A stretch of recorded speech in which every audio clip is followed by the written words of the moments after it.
नमस्कार, बहुत स्वागत है आपका। आप देख रहे हैं यूपी मांगे उत्तर और मैं हूं आपके साथ विवेक शुक्ला। ब्राह्मण भूखा तो सुदामा, समझा तो चाणक्य, क्रोधित हुआ तो परशुराम और रूठा तो रावण। ये फिल्मी संवाद है, लेकिन क्या आप ये जानते हैं कि ब्राह्मण वोट तो सत्ता भी। यूपी की सियासत में कहा यही जाता है कि जिस दल को ब्राह्मणों का आशीर्वाद मिल जाए, उस दल की सरकार बन जाती है। और कुछ आंकड़े भी यही गवाही देते हैं। और ये बात मायावती जी जानती हैं, जानते सभी हैं, लेकिन मायावती जी 2 कदम आगे हैं।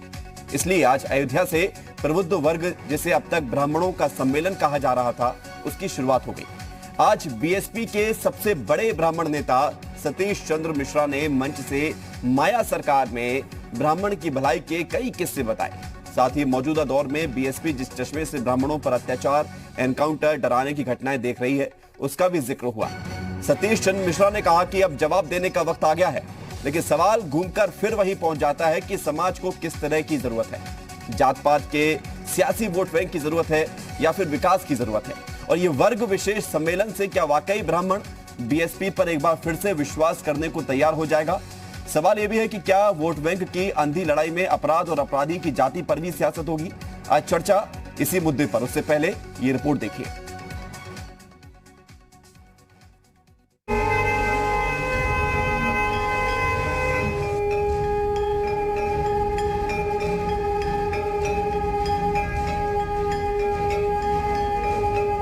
प्रभु श्री राम की जन्मभूमि अयोध्या से आज बीएसपी का प्रबुद्ध वर्ग संवाद सुरक्षा सम्मान विचार गोष्ठी का आयोजन शुरू हो गया।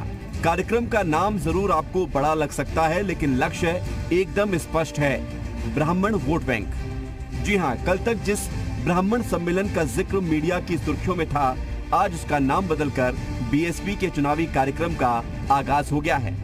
2007 के पुराने फॉर्मूले को नए कलेवर मिलाकर मायावती 2022 में सरकार बनाना चाहती हैं। अयोध्या से शुरू हुए प्रबुद्ध वर्ग सम्मेलन की बागडोर पार्टी के महासचिव और ब्राह्मण नेता सतीश चंद्र मिश्रा ने संभाली।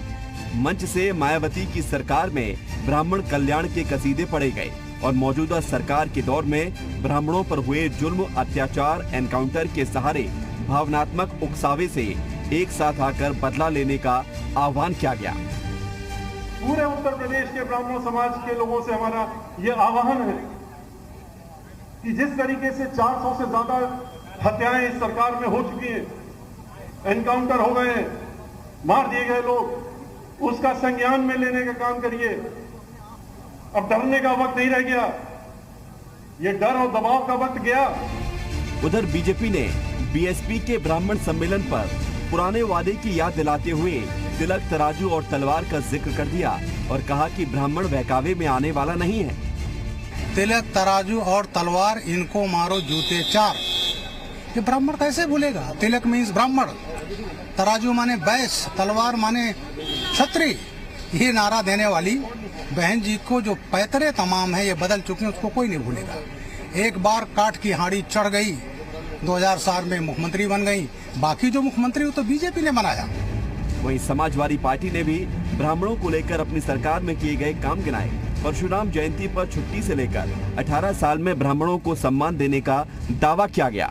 कि जहां तक समाजवादी पार्टी का सवाल है, समाजवादी पार्टी ने ब्राह्मणों को हमेशा सम्मान दिया है, चाहे वो भगवान परशुराम जी की जयंती पे अवकाश घोषित करने की बात हो या पिछले 18 साल से लगातार समाजवादी पार्टी अपने मुख्यालय पे भगवान परशुराम जी की जयंती मनाती आई है। ब्राह्मणों को लेकर कांग्रेस इस वर्ग को अपना घर का सदस्य मानती रही है और उम्मीद जताई जा रही है कि इस बार ब्राह्मणों का समर्थन मिलेगा। कांग्रेस ने प्रबुद्ध सम्मेलन पर बीएसपी और मायावती पर निशाना साधा है। चुनाव जब आता है तो इस तरह के जो दल हैं, सपा और बसपा, ये हमेशा अपने अलग अलग राग आलापते हैं। कभी कोई किसी को लुभाने की कोशिश करता है, कभी कोई किसी को लुभाने की कोशिश करता है। प्रदेश के अंदर, उत्तर प्रदेश में अगर प्रत्येक नागरिक को सुविधा देना है और सबकी समस्याओं का समाधान करना है तो वो सिर्फ एक पार्टी है, वो है कांग्रेस पार्टी। कुल मिलाकर मायावती पुराने फॉर्मूले पर जीत की इबारत लिखना चाहती हैं, लेकिन ब्राह्मणों ने 2007 में एक बार मायावती को मौका देकर देख लिया है। क्या इस तरह के सम्मेलन से कथित तौर पर नाराज ब्राह्मण बीएसपी से खुश हो जाएगा? क्या चुनाव से पहले हो रहे इस प्रैक्टिस से ब्राह्मणों को कुछ हासिल हो पाएगा? ये एक बड़ा सवाल है। लेकिन जात पात की राजनीति और वोट बैंक की सियासत का यूपी में आज भी दबदबा है, जो कि अब चुनावी तैयारियों में दिखने भी लगा है। ब्यूरो रिपोर्ट, जी मीडिया।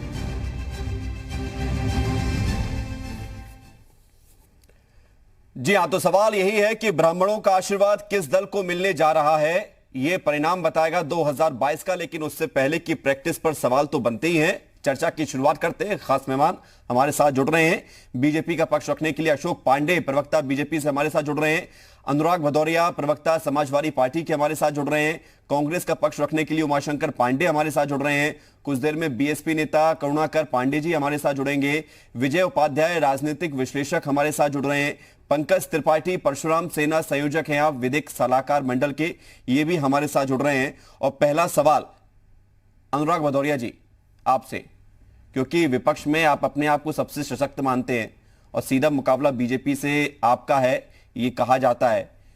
लेकिन ब्राह्मण सम्मेलन बीएसपी कर रही है, तो क्या वोट बैंक ब्राह्मणों का समाजवादी पार्टी को नहीं चाहिए?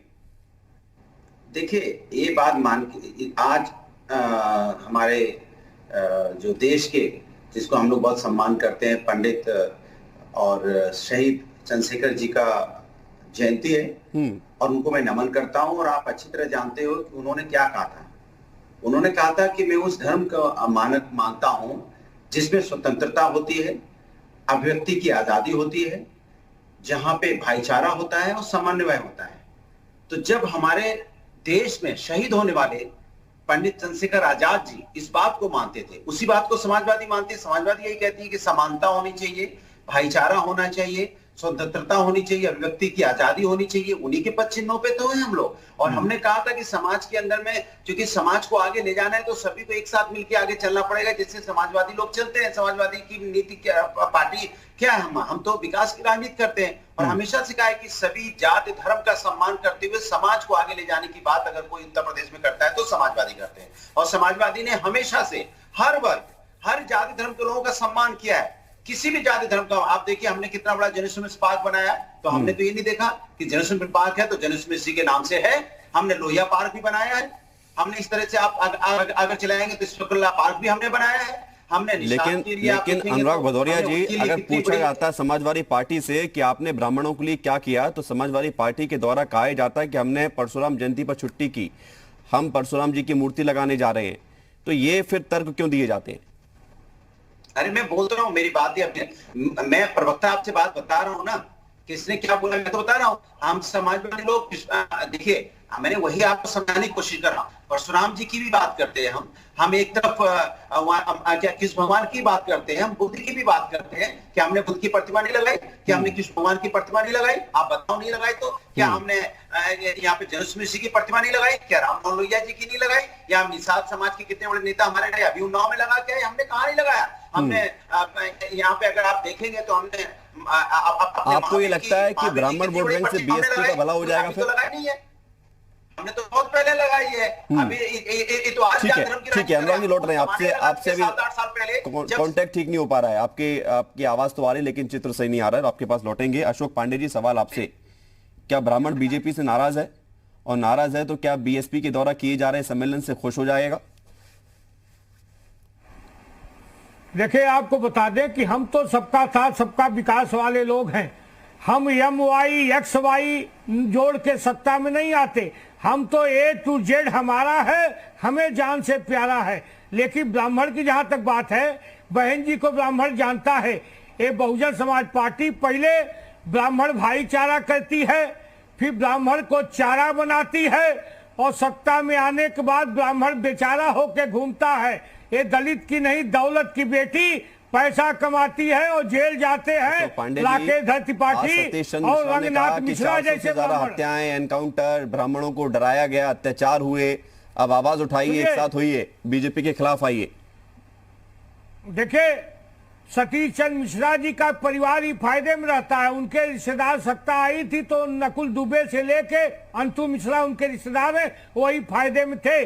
बाकी ब्राह्मण जेल चले गए थे। दूसरी बात, आपको बता दें कि जब हम विकास दुबे जैसे दुर्दांत अपराधी जिसने 8 लोगों की हत्याएं की, जिसमें ब्राह्मण सीओ भी था, उस समय जब काउंटर हम करते हैं तो ये लोग चिल्लाने लगते हैं कि अब हम परशुराम की मूर्ति लगाएंगे। अरे हम तो भाजपा के लोग हैं, सुदामा की भी चिंता करते हैं, परशुराम की भी चिंता करते हैं, मर्यादा पुरुषोत्तम राम के लिए भी संघर्ष करते हैं। हम इन लोगों की तरह ठीक है, यानी कि आप भी सबकी बात करते हैं। अनुराग भदौरिया भी जिस पार्टी से है वो भी समाजवाद की बात करता है। उमाशंकर पांडे जी, 89 तक कांग्रेस को ब्राह्मणों का खूब आशीर्वाद मिला और उस आशीर्वाद की बदौलत सरकार भी आपकी रही है। अनुराग भदौरिया जी देखिए, अनुराग भदौरिया जी रुक जाइए, इस तरह से चर्चा नहीं होती है एक एक करके, सभी की बारी आएगी, सबको बोलने का मौका दिया जाएगा। उमाशंकर पांडे जी, तो वो 32 साल पुराना आशीर्वाद फिर से मिल पाएगा? इतनी लंबी पांडे जी बात करते तो खुशी दुबे को छोड़ दीजिए ना, क्यों आपने डाला एक बेकसूर? देखिए विवेक जी, बिल्कुल आशीर्वाद मिल पाएगा, क्योंकि कांग्रेस पार्टी लगातार आदरणीय प्रियंका गांधी जी के नेतृत्व में, अजय लल्लू जी के नेतृत्व में सभी मुद्दों पर, सभी जातियों के लिए, सभी धर्मों के लिए, सड़क से लेकर सदन तक, लखनऊ से लेकर दिल्ली तक कांग्रेस पार्टी संघर्ष कर रही है। मैं अभी अशोक पांडे जी को सुन रहा था, कह रहे थे दौलत की बेटी, ये भूल जाते हैं कि बहन जी भारतीय जनता पार्टी की बहन भी है। वो राखी वाला गठबंधन भूल गए क्या? तो हमने उसकी इज्जत भी बचाई थी, रक्षाबंधन हमने गेस्ट हाउस में उसका सुन तो लीजिए, सुनिए, चिल्लाइए नहीं। जब सपा अरे सुनिए, अशोक जी, तो आज भी वो आपके सुन लीजिए, देखिए इनको चुप कराइए, चुप हो गए वो, चिल्लाइए नहीं, सुन लीजिए। हाँ, तो आज भी आपके साथ है बहन जी, यही तो मैं कह रहा हूं।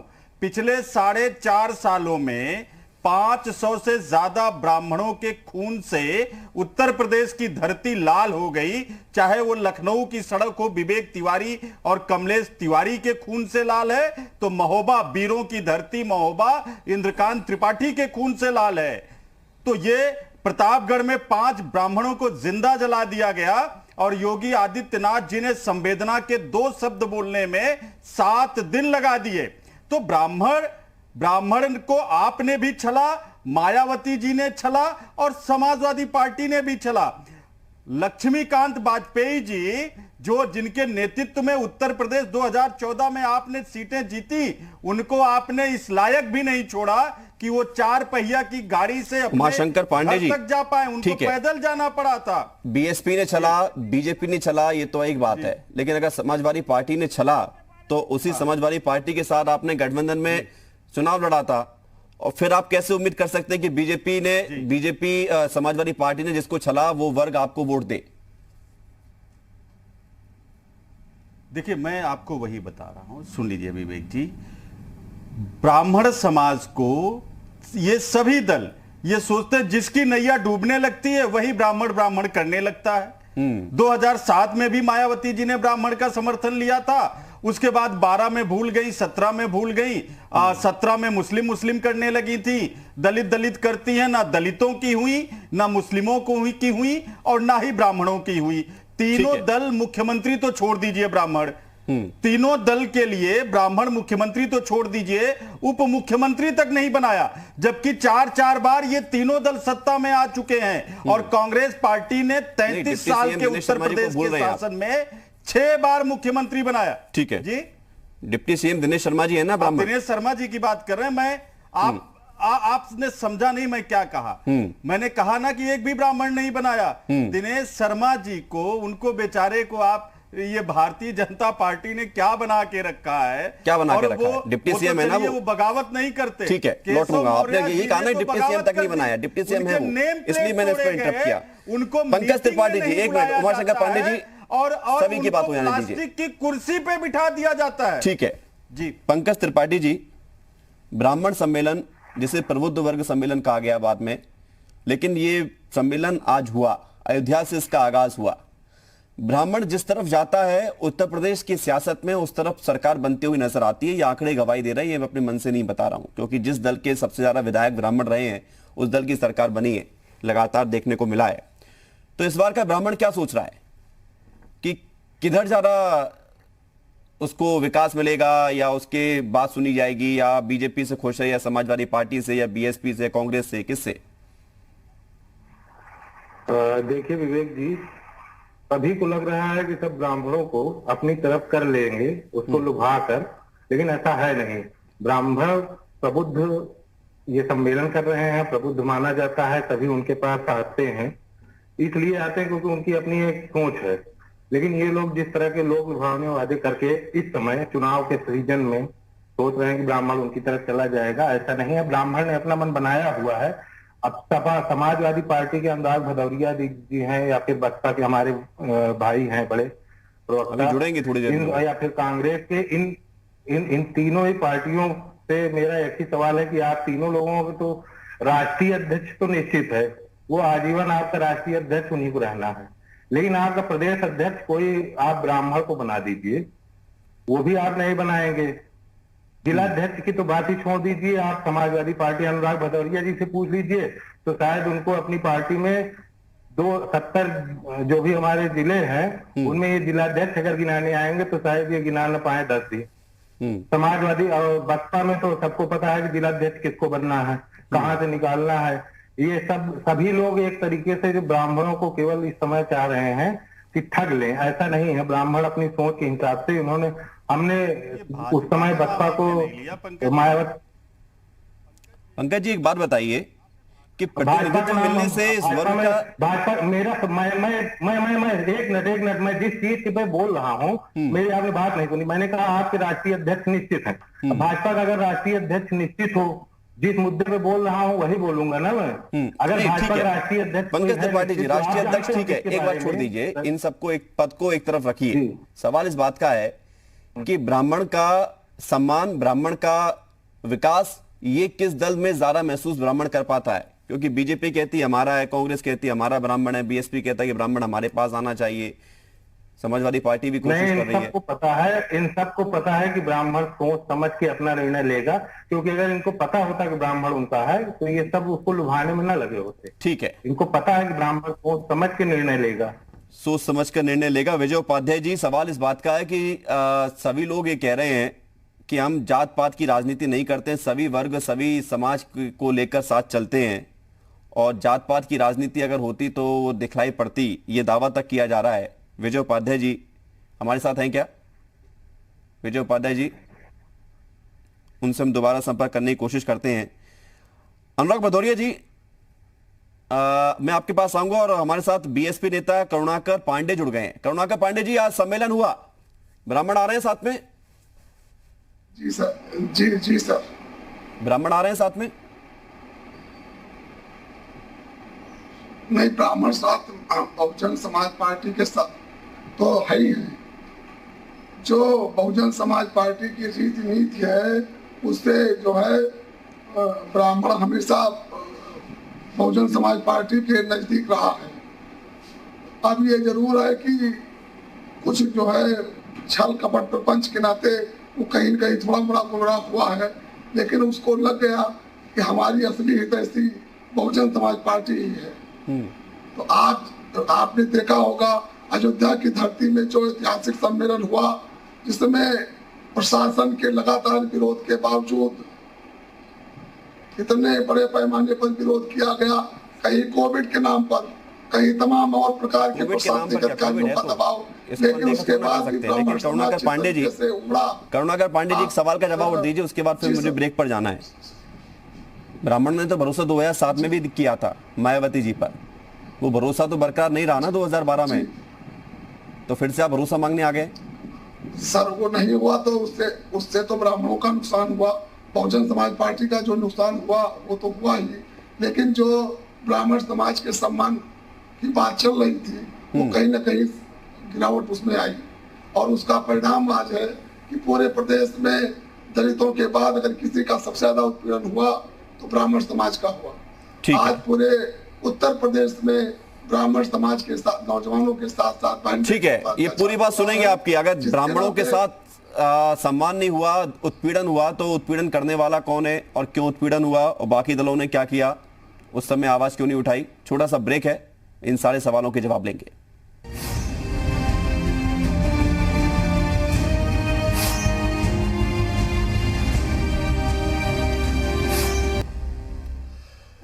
तो सवाल यही है कि ब्राह्मणों का सम्मेलन और इस सम्मेलन से आखिर क्या परिणाम निकलकर सामने आएगा। क्या ब्राह्मण बीएसपी की तरफ फिर से विश्वास करेगा या फिर ब्राह्मण किसी और दल की तरफ विश्वास करने के लिए तैयार हो रहा है, ये महत्वपूर्ण सवाल है। चर्चा हमारी लगातार जारी है, खास मेहमान लगातार हमारे साथ बने हुए हैं। अशोक पांडे जी, सवाल मेरा आपसे, सबका साथ सबका विकास की आप बातें करते हैं, लेकिन ब्राह्मणों के लिए अगर सम्मेलन हो रहा है और ब्राह्मण अगर आपसे पूछे कि आपने ब्राह्मणों के लिए क्या किया, 30 सेकंड में बता पाएंगे?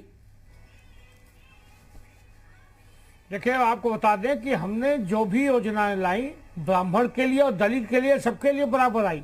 चाहे जनधन योजना हो, शौचालय बनाने की बात हो, चाहे आयुष्मान योजना हो, चाहे उज्ज्वला योजना हो, हमने कहीं ब्राह्मण ठाकुर भूमिहार नहीं किया। हमने सबका साथ सबका विकास की बात कही।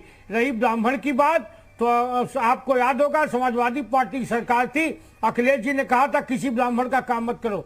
बहन जी ने ब्राह्मणों को धोखे में रख के जीत और सल्तनत पाई थी, और शायद 2 राकेश दत्त त्रिपाठी और रंगनाथ मिश्रा जैसे ब्राह्मण जेल चले गए। पैसा बहन जी को, ठन ठन गोपाल बहन जी के पास, अब ब्राह्मण मंत्री जेल में, यह है बहन जी के खेल में। सभी लोग जानते हैं कि अगर ब्राह्मण कहीं सुरक्षित है तो भारतीय जनता पार्टी की अशोक पांडे जी, अब ब्राह्मण बुद्धिजीवी जात है वो तय करती है। अशोक पांडे जी, ब्राह्मण सुरक्षित है ये आप दावा कर रहे हैं, विपक्ष ये कह रहे हैं कि सबसे ज्यादा ब्राह्मणों को परेशान आपकी सरकार में हुआ है, ब्राह्मणों के एनकाउंटर हुए हैं, ब्राह्मणों की हत्याएं हुई है, ब्राह्मणों की आवाज दबाई गई है। सुन लीजिए, देखिए, विकास दुबे नामक दुर्दांत अपराधी जिसने 60 लोगों का जो ब्राह्मण अधिकारियों की भी हत्या की, अगर उसका इनकाउंटर होता है उस पर ये दुखी होते हैं, विजय मिश्रा पे दुखी होते हैं, तो दुखी बात है, ये गलत बात है। अपराधी की कोई जात नहीं होती। हम विकास दुबे का विकास तो सपा के गवर्नमेंट में, विवेक तिवारी को भी लेकर आते हैं हुआ, और जब इनकाउंटर होता है, जब ये इनकाउंटर होता है तो ये लोग कहते हैं परशुराम की मूर्ति लगाने लगेंगे। ये दुर्भाग्यजनक। अच्छा अशोक पांडे जी, एक 30 सेकंड में सवाल का जवाब और दीजिए, बाकी बात फिर मैं दूसरे मेहमानों के पास जाऊंगा। सवाल यही है कि देखो, आप अगर नाराजगी नहीं स्वीकार कर रहे हैं एक अलग मसला है, लेकिन अगर नाराजगी की कहीं भी बात है, अगर नाराजगी है तो फिर नाराजगी को दूर कैसे करेंगे? क्या आप भी सम्मेलन करेंगे भविष्य में? देखिए, हमारे यहाँ ब्राह्मण सम्मेलन की आवश्यकता नहीं है। ब्राह्मण बुद्धिजीवी बिरादरी, हमारे यहाँ तो विधानसभा अध्यक्ष हृदय नारायण दीक्षित जी ब्राह्मण है, उप मुख्यमंत्री जी ब्राह्मण है, हमारे यहाँ केंद्र में कई मंत्री ब्राह्मण। हम सबका साथ सबका विकास। हम खाली ब्राह्मण उस समय नहीं खोजते जब चुनाव की बात हो, हम यमुआई नहीं करते, चुनाव के समय आप ब्राह्मण नहीं खोजते। अनुराग भदौरिया जी, उमाशंकर पांडे जी, उसके बाद आ रहा हूं मैं। अनुराग भदौरिया जी, आप जवाब दीजिए। और सवाल यही है कि आप भी जब बात कर रहे हैं कि आप सभी वर्गों को लेकर चलते हैं, आपने उदाहरण भी गिनाए हैं, तो फिर ये जात पात की राजनीति उत्तर प्रदेश में अब तक क्यों है? देखिए, जात की और धर्म की राजनीति इस देश, उत्तर प्रदेश में नहीं, इस देश में एक ही पार्टी करती है, वो भारतीय जनता पार्टी। उसको जाति धर्म के अलावा कुछ दिखाई नहीं देता। देखिए, आए बाएं साए कुछ भी बोलने लगेंगे। आप पूछो 4.5 साल का काम गिनाओ तो ये नहीं गिना पाएंगे। इनसे पूछो कि खुशी दुबे को न्याय क्यों नहीं मिल रहा है। एक बच्ची जिसकी शादी मात्र 7 दिन हुए, अगर उसका पति अपराधी है तो उसको सजा मिली, तो वो बच्ची अनुराग भदौरिया जी, वो मामला तो कोर्ट में भी है ना। क्यों नहीं मिल रहा है, मैं पूछना चाहता हूँ। ये तो हमारे देश की बच्ची है, उत्तर प्रदेश की बेटी है, क्यों नहीं न्याय मिल रहा है? क्यों विवेक दुबे को विवेक तिवारी को गोली लग जाती है? जरा बताइए आप, क्यों गोली लग गई उसको? किस तरह का यहाँ पे देखने को मिला है? उत्तर प्रदेश के अंदर में किस तरह के अपराध हो रहे हैं? यहाँ पे फर्जी इनकाउंटर कितनी बार देखने को मिले, आप बता दीजिए। यहाँ पे किस तरह से लाशें नदी में तैरती मिली, किस तरह से यहाँ पे नदी किनारे लाशों को झाड़ पर नोचते नजर आए, किस तरह से यहाँ पे नदी किनारे लाशों को झाड़ पर नोचते नजर आए, किस तरह से यहाँ पे लोग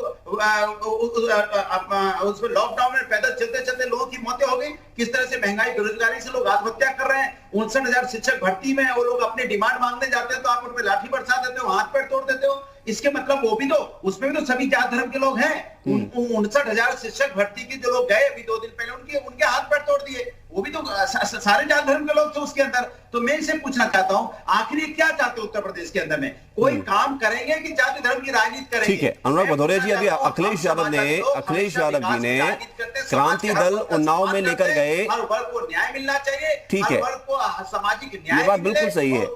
समाज में सभी वर्गों का योगदान है। का मकसद है, लक्ष्य है, जो हमने 2012-17 तक काम करके दिखाया था। फिर 2022 में बाईसाइकिल की सरकार होगी, पांडे जी तो चले जाएंगे, और फिर 27 में 32 में सबका बता दीजिए आप किस तरह से समन्वय बना के। अनुराग भदौरिया जी, तो निषादों को भी तो आप ही साध रहे हैं ना, आप क्या कर रहे हैं? किसको? निषादों को कौन साध रहा है? अभी उन्नाव में छात्रों को भी साध रहे हैं, बैकवर्ड को भी साध रहे हैं, अति बैकवर्ड को भी साधेंगे, हमारी जनरल बिरादरी है फॉरवर्ड कास्ट उसको भी सधारेंगे, हिंदू मुस्लिम सिख ईसाई और सभी जाति धर्म के लोगों को सधारने का काम, चाहे दलित हो, चाहे अति पिछड़ा हो, चाहे हिंदू हो, चाहे मुस्लिम हो, चाहे सिख हो, ईसाई हो, उत्तर प्रदेश के सभी लोगों को साधने का काम समाजवादी पार्टी का है और समाजवादी पार्टी को करके दिखाएगी। मैंने आपको पहले वो दिया था, आज लौट रहा हूँ, दोबारा लौटूंगा। अशोक पांडे जी आपके पास आऊंगा, लेकिन उमाशंकर पांडे जी सवाल मेरा आपसे, ठीक है, समानता हो, जहाँ भ्रष्टाचार ना हो, अच्छी बात है, ये विचारधारा सबकी होनी चाहिए। उमाशंकर पांडे जी, समाजवादी लोग करते हैं ये इतनी अच्छी अच्छी बातें जो टीवी डिबेट में होती है कि सबका साथ लेकर, सबका विकास को लेकर, सभी वर्गों को लेकर, सुन तो लीजिए महाराज। कौन जाति धर्म के लोग चलते हैं आप बताइए? अनुराग भदौरिया जी, अब मैं सवाल नहीं पूछूं उनसे, आप ही से बात करता रहूं। उमाशंकर पांडे जी भी आप ही की तरह व्यस्त हैं और समय खर्च कर रहे हैं। उमाशंकर पांडे जी, तो ये सारी बातें जो अच्छी अच्छी नजर आती हैं, ये जातियों में क्यों सिमट कर रह जाती हैं चुनावों में? विशेष धर्म लोगों के लिए बनाया, हॉस्पिटल हमने बनाया तो विशेष जाति धर्म के लोगों के लिए बनाया। शांत हो जाइए जिन लोगों अनुराग जी, शांत हो जाइए। समस्या है, जो लोग देखिए विवेक जी, जो लोग काम नहीं करते हैं उनके लिए जातियों में बांट दो, क्षेत्र में बांट दो, भाषा में बांट दो, धर्म में बांट दो, ये इनके लिए सबसे आसान होता है। आज भारतीय जनता पार्टी 4.5 सालों से सत्ता में है विवेक जी, लेकिन आप सहारनपुर से याद करिए, सहारनपुर में दलितों को मारा, सोनभद्र चले जाइए, दूसरा छोर है, वहां पर आदिवासियों 10 आदिवासियों को गोली मार दी गई। आप कानपुर चले आइए, कानपुर में संजीत यादव की हत्या हुई, जिसमें योगी जी की पुलिस ही बिचौलिए का काम कर रही थी। शाहजहांपुर आ जाइए, उन्नाव आ जाइए, हाथरस की बेटी वाल्मीकि समाज की थी, उसके पास चले जाइए। कौन सी जाति के लोग उत्तर प्रदेश में सुरक्षित हैं जिनके ऊपर अत्याचार, पापाचार, कदाचार, अनाचार, दुराचार इस सरकार में ना हुआ हो? और योगी जी कहते हैं बोलना नहीं, बोलोगे तो संपत्ति जब्त कर लूंगा, बोलना नहीं FIR दर्ज कर दूंगा, होर्डिंग लगवा दूंगा, पोस्टर लगवा दूंगा। अरे प्रभु, आप संत के भेष में हैं, कम से कम संत की भाषा तो बोलिए। आपको डर लगता है उमाशंकर पांडे जी, आप बोल रहे हैं, मत करिए। आपको डर नहीं लगता कि अगर ऐसा है तो आपकी भी संपत्ति जब्त हो सकती है, जिस बात की बात आप कह रहे हैं? विवेक जी, अगर विवेक जी, मैं 1885 वाली पार्टी का मेंबर हूं, जिसने अंग्रेजों को दौड़ा दौड़ा के खदेड़ खदेड़ के भगाया है। ना उनकी गोलियों से डरे हैं और ना उनके डंडों से डरे, ना उनके जेलों से। पंडित जवाहरलाल नेहरू जी 10 साल जेल में रहे हैं, और 10 साल जेल में रहे तब उनको जनता का आशीर्वाद मिला। और ये इनके एक सावरकर गए थे, 6 बार माफी मांग के बाहर आए। तो आप कहते हैं हम डर जाएंगे? अजय लल्लू जी हमारे प्रदेश आप कह रहे हैं कि डराया जाता है, तो मैंने कहा आपको डर क्यों नहीं लगा? लेकिन उमाशंकर पांडे जी 1.5 सालों में मुद्दे पर आते, सुनिए, नहीं मुद्दे पर आते, सुन लीजिए, अरे सुन तो लीजिए उमाशंकर पांडे जी। उमाशंकर पांडे जी, आप जो बात कह रहे हो वही बात अनुराग भदौरिया भी कह रहे हैं। विपक्ष में कई दल हैं, जो बात आप कह रहे हो वही बात अनुराग भदौरिया कह रहे हैं। अब देख लीजिए, अब आप अलग अलग चुनाव लड़ोगे तो फिर जनता का भरोसा किस पर होगा ज्यादा? आपके पास क्या स्पेशल है? विवेक जी देखिए, एक चीज तो रखा करिए, भाजपा को ठीक है आप 2 मिनट दीजिए, लेकिन हमें अरे आप ही से सवाल पूछ रहा हूं पांडे जी, आप ही से सवाल पूछ रहा हूं, किसी और से तो पूछा नहीं जाता है। 2 सवाल उनसे पूछे, 2 सवाल आपसे पूछ रहा था। प्रभु बोलिए। नहीं, क्या है कि बोलने दिया करिए, आपने प्रश्न उठाए। अरे तो आप अगर 1947 तक पहुंच जाएंगे तो इतना समय नहीं है ना, समय सबका लिमिटेड है। अरे जब आप बोलेंगे तो हमें तो जवाब देना है ना। बोलिए ना पांडे जी, बोलिए, आप ही को मौका दे रहा हूं, क्यों समय खराब कर रहे हैं? बोलिए, समय खराब क्यों कर रहे हैं? बोलिए। वही तो बोल रहा हूं कि अजय लल्लू जी के ऊपर 70 मुकदमे हुए हैं और कम से कम 4 बार उनको जेल भेजा गया। क्या अजय लल्लू जी डर गए कि प्रियंका गांधी जी, राहुल गांधी जी के ऊपर इन्होंने मुकदमे कर दिए, पेगासस से जासूसी करवाई, सबके ऊपर फर्जी मुकदमे लाद दिए? क्या राहुल गांधी जी, सोनिया गांधी जी डर गए और ताकत से हम खड़े हो गए? ठीक है, अब आप मेरे सवाल का जवाब दीजिए। वीरेंद्र सिंह पांडे जी, मुकदमे लाद दिए, वो डर गए क्या? चल रही है ना पांडे जी, क्या वो? अब आपको मेरा सवाल नहीं समझ में आ रहा है क्या? दोबारा पूछूं मैं आपसे? आप जो बात कह रहे हो वही बात दूसरे दल भी कह रहे हैं। तो उत्तर प्रदेश के, चाहे वो ब्राह्मण हो या दलित हो या ओबीसी हो, किसी भी वर्ग, जाति से हो, धर्म से हो, लेकिन आपके पास यानी कि कांग्रेस के पास ऐसा कौन सा स्पेशल हथियार है या तरीका है जिससे आपको वोट मिलेगा? आपके पास क्या अतिरिक्त है जो समाजवादी पार्टी के पास नहीं है, या बीएसपी के पास नहीं है, बीजेपी के पास नहीं है? मुझे केवल 30 सेकंड दीजिएगा। इस 30 सेकंड दिए, बिल्कुल। देखिए, लोकतंत्र में जो जनता के लिए काम करता है, जनता उसी को आशीर्वाद देती है।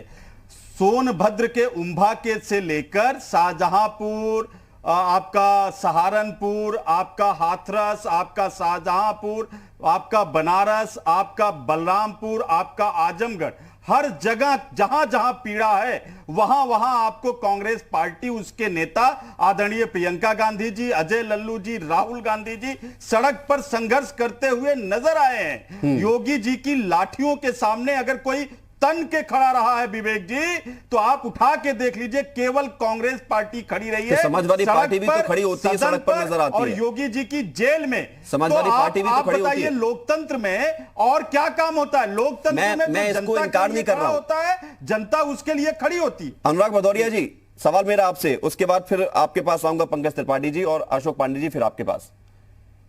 कांग्रेस कह रहे हैं कि हम हर मुद्दे पर खड़े हैं, समाजवादी पार्टी पीछे है क्या इस पर? क्योंकि चुनावों में सिर्फ बीजेपी से मुकाबला, ये बात सही है, लेकिन आपका आपस में भी मुकाबला, ये क्यों भूला जा रहा है?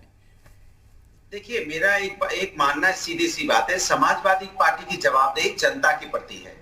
हम नेताओं के प्रति जवाबदेही नहीं है हमारी। जनता, चूंकि उत्तर प्रदेश की जनता कैसे खुशहाल रहेगी, ये समाजवादी लोग सोचते हैं। उत्तर प्रदेश की जनता को कैसे न्याय मिलेगा और समाज में सामाजिक न्याय कैसे होगा, हम इसके लिए आंदोलन करते रहते हैं और हमेशा आंदोलन करते रहते हैं, क्योंकि हमें भारतीय जनता पार्टी उत्तर प्रदेश को खोखला करने में लगी है। 4.5 साल हो गए।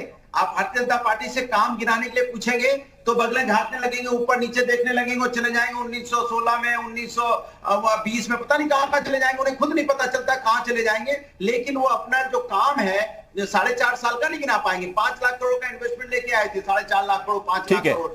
लेकिन लाठी तो अनुराग भदौरिया जी कांग्रेस भी खा रही है सड़कों पर, लाठी कांग्रेस भी खा रही है, कांग्रेस ये दावा कह रही है। जो नौकरी मांगने आए, आप आंदोलन कर रहे हैं, कांग्रेस लाठी खा रही है। वाले हो चाहे दूसरे और पे लाठियां मार के उनके हाथ पैर जरूर तोड़े हैं। ठीक है, महिलाओं पे अत्याचार में तो आप सुनो चीरहरण तक करना शुरू। चलिए ठीक है, विजय उपाध्याय जी हमारे साथ जुड़ गए। अनुराग भदौरिया जी आपके पास आएंगे लौटकर। विजय उपाध्याय जी, सवाल मेरा आपसे कि सभी राजनीतिक दल बगैर किसी जात धर्म के चुनाव में जाने की बात कह रहे हैं, दावा कह रहे हैं कि हम सबके लिए, सब वर्ग के लिए, सबका विकास, सबका साथ के आधार पर काम कर रहे हैं। और बीएसपी ब्राह्मण सम्मेलन आज शुरुआत कर चुकी है अयोध्या से।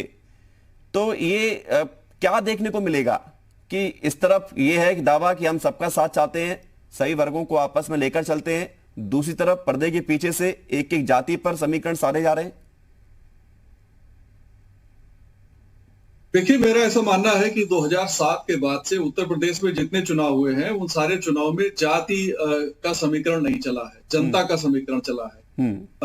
अगर आप कहेंगे कि ब्राह्मणों के साथ आने से बसपा की सरकार बन गई, तो वो मैं पूरी तरीके से बात सच नहीं है।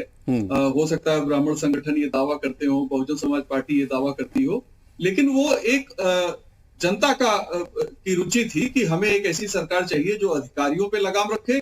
क्योंकि मायावती जी जब 2002 में मुख्यमंत्री थी बस बीजेपी के साथ, तो उन्होंने अधिकारियों पे बहुत कड़ा अंकुश रखा था। तो लोगों को लगा कि अधिकारी बेलगाम है, तो उनको हमें अंकुश में रखने के लिए मायावती जैसी मुख्यमंत्री चाहिए, और उन्होंने मायावती को चुना। अब उसमें उन्होंने ब्राह्मण सम्मेलन शुरू किए थे, तो वो क्रेडिट लोगों ने ले लिया।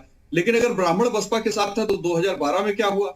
2012 में तो समाजवादी पार्टी सत्ता में आ गई। अब आप देखिए, अगर आप किसी गैर समाजवादी पार्टी नेता से पूछेंगे तो वो कहेगा कि समाजवादी पार्टी का आधार मुस्लिम और यादव हैं। लेकिन क्या मुस्लिम और यादव के सहारे 226 सीट समाजवादी पार्टी जीत सकती है? नहीं जीत सकती। तो वो भी जनता ने चुना अखिलेश यादव को, उनकी पार्टी को, और उनके जो उन्होंने अपना एजेंडा बनाया था उस एजेंडे को चुना जनता ने।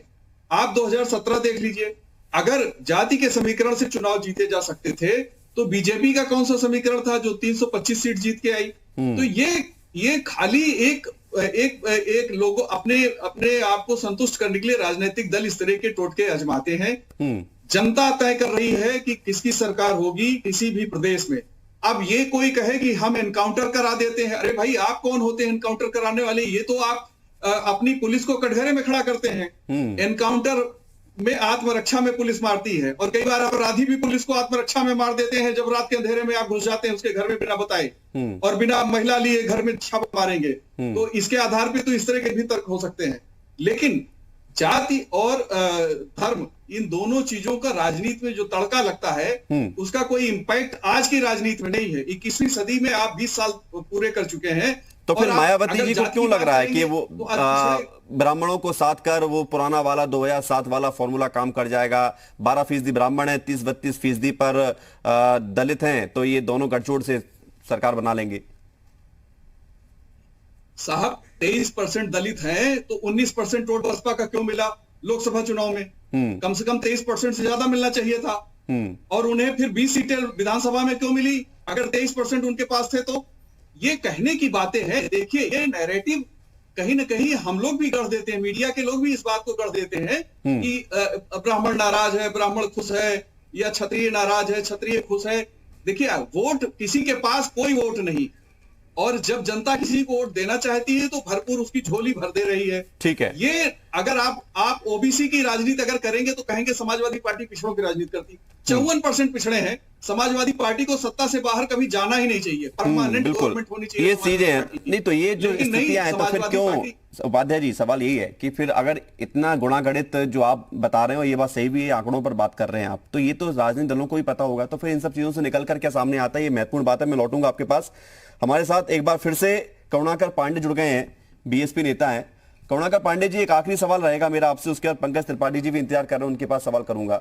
मायावती जी ने 2007 में ब्राह्मणों को पकड़ा, 12 में छोड़ दिया, 17 में याद ही नहीं किया, अब 22 में फिर याद कर रही हैं। मायावती जी ने समाजवादी पार्टी के साथ लोकसभा चुनाव लड़ा, फिर बुला दिया, कह दिया कि नुकसान और उल्टा हो गया। तो ये सारी बातें ब्राह्मण भी देखते हैं ना, ब्राह्मण आंखों में पट्टी बांधकर तो नहीं बैठे हैं। चुनाव आए तो याद कर लिया, चुनाव चला गया, जीत गए तो भूल गए। ये फिर क्या होता है? इससे कुछ होने वाला नहीं है। ऐसा नहीं है।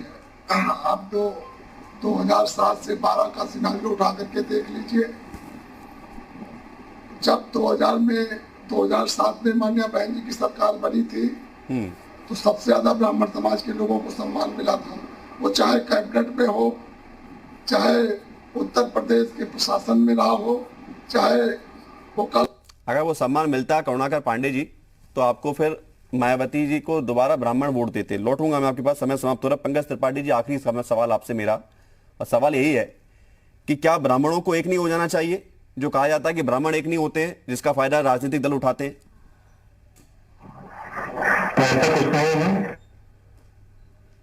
की स्थिति है, ब्राह्मण एक है, ब्राह्मण देख रहा है, और ब्राह्मण ने कभी भी अपने लिए कार्य नहीं किया है, उसने हमेशा समाज और देश के लिए कार्य किया है। तो ब्राह्मण अपनी स्थिति को देखते हुए जो भी रहेगा वो सही निर्णय लेगा। और जहां तक इस समय जो ये आपने सुना होगा, सभी का कहना है, सभी की जबान पे खुशी दुबे की बात आई है, लेकिन अब इनसे पूछा जाए कि मामला सब जुडिस है, तो आदरणीय सतीश चंद्र मिश्रा जी बड़े वकील हैं, बड़े लोगों की वकालत करते हैं, क्यों नहीं इन्होंने खुशी दुबे के लिए आकर यहाँ न्यायालय में अपना वकालतनामा प्रेजेंट किया। यहाँ पे हमारे बार के अध्यक्ष हैं मिश्रा जी, उन्होंने बिना लिए उसके लिए बात सिर्फ इसकी नहीं है कि कौन किस तरह से राजनीति कर रहा है, बात इस बार की भी है कि अब इन जाति धर्मों से आगे बढ़कर कुछ और बात होनी चाहिए। मुद्दे जो हैं मौजूदा दौर में, जो मुद्दे नजर आते हैं, उस पर सियासत होनी चाहिए, उस पर आरोप प्रत्यारोप जो भी आप कर सकते हो वो करना चाहिए, इनसे ऊपर उठना चाहिए। बहरहाल बहुत शुक्रिया आप सभी का हमारे साथ जुड़ने के लिए, चर्चा में हिस्सा लेने के लिए। तो यूपी मांगे उत्तर, जिसमें आज हमने जानने की कोशिश की है कि क्या वोट बैंक के चलते आज का सम्मेलन बीएसपी का जो आज से शुरुआत हुई, इसका कुछ फायदा मिलेगा। लबोलवाब ये निकला है कि अब जाति से ऊपर उठकर लोग सोचने लगे हैं, लेकिन राजनीतिक दल अभी भी दोनों तरफ सोचती है, विकास के मुद्दे पर भी, मौजूदा मुद्दे पर भी, और जातिगत समीकरण पर भी। ये तय आपको करना है कि आप किस समीकरण में फिट बैठते हैं। यूपी मांगे उत्तर में इतना ही, छोटा सा ब्रेक है, खबरें लगातार जारी।